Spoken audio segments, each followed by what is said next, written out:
Well, hello again. It's another Sunday morning. Now, it's dark outside, so I got the lights on, so lighting on this picture looks a little funny, I guess. But, being old, I can't sleep too good. I might sleep 3, 4 hours sometimes. Well, I woke up thinking, I was I was actually having religious thoughts this morning when I woke up. And you know, I was thinking back about when I was young.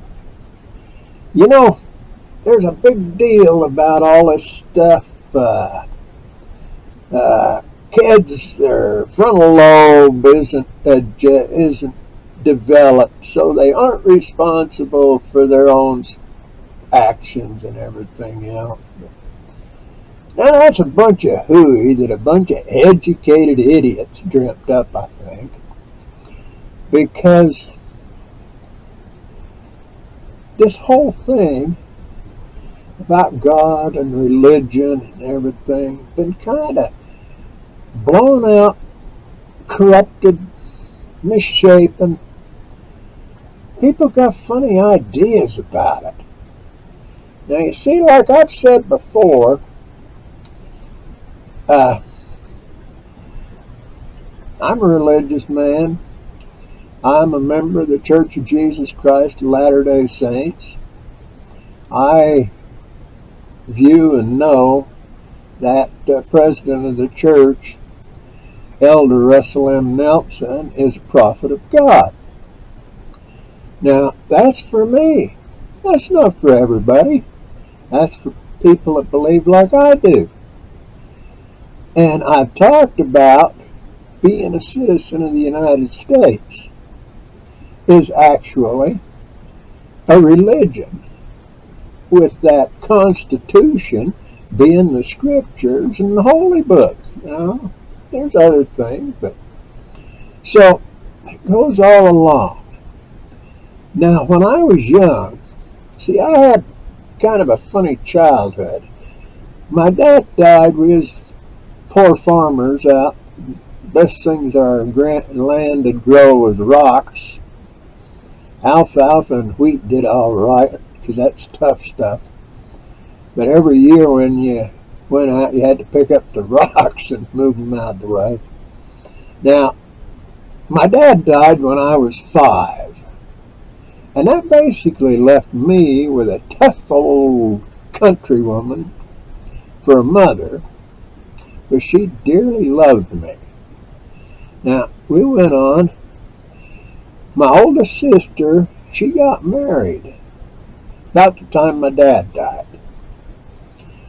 My oldest brother, he's 14 years older than me, and he was never around much. Oh, he lived there, but he was always working and had a lot of graveyard jobs. For a while, he was the assistant manager in a Safeway store, so that tells you. My closest brother was about 10 years older than me, and he left home and joined the Navy when I was 7, I believe. And he never came back except to visit a couple of times. And my mother took me to New York City when I was about 12 to visit him and his wife. They lived on, her parents lived on Long Island. But, so I grew up kind of alone. My nearest neighbor was about half a mile away that had kids about my age, but they were different. And so I had a good imagination and learned to do things all by myself. I don't ask people to help me. That's something I just can't do very easy. Once in a while I have to. But anyway, being a member of the church, when I was 8 years old, I was baptized because I was supposed to by then know, and my mother taught me the difference between right and wrong. And then by when I was 12, see, in that church they give us the boys the Aaronic priesthood and the girls go into the young women's group.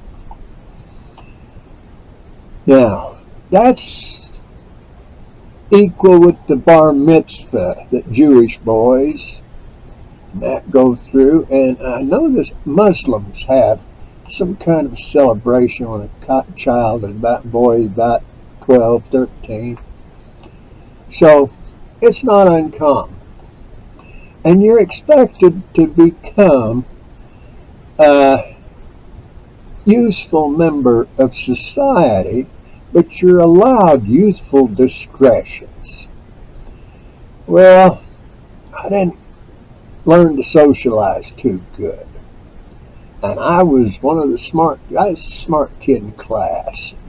So I didn't have too many friends. Don't have any that I remember till I got into high school. Well, when I was 15, I got to be a sophomore in high school, 10th grade. I had driver's training. So when I was 15 and a half, I got my driver's license. Well, that opened up a whole new world to me. I loved and I learned and I knew what liberty meant. God gave me my agency, and I lived in a country where I had liberty. But people don't understand what liberty is. So everybody's out here telling me, oh, no, if you don't do that, you're going to go to hell. If you do that, you're going to go to hell. No, that ain't the way it works. You see, people ain't got a right to tell me I can't do something. A thief even has the right to steal, but he has to take responsibility. He gets shot while he's burglarizing some business or somebody's home. So be it. That's his responsibility. Even a murderer has that choice.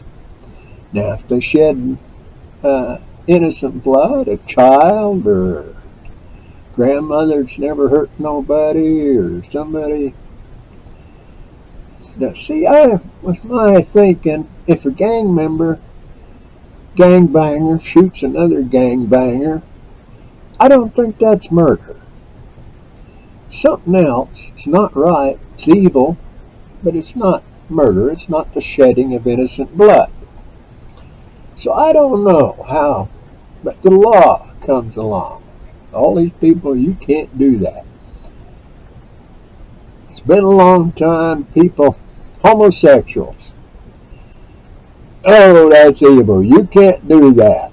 So there's guys out there, people out there going out queer bashing, I guess they used to call it. And stuff like that. Oh, that's wrong. That's evil. Now, I've talked before about good and evil, about God and Satan. There's no gray area. Now, all these lawyers and stuff and these courts and everything talks about a gray area. Well, there is no gray area. It's either right or it's wrong. And that's just the way it is. Well, people, I've gone and learned through my lifetime, all the stuff I know, through the foolishness I've done, through the sins I've done, everything. Through people I've hurt unintentionally. I can't think of too many times when I hurt somebody intentionally. In fact, but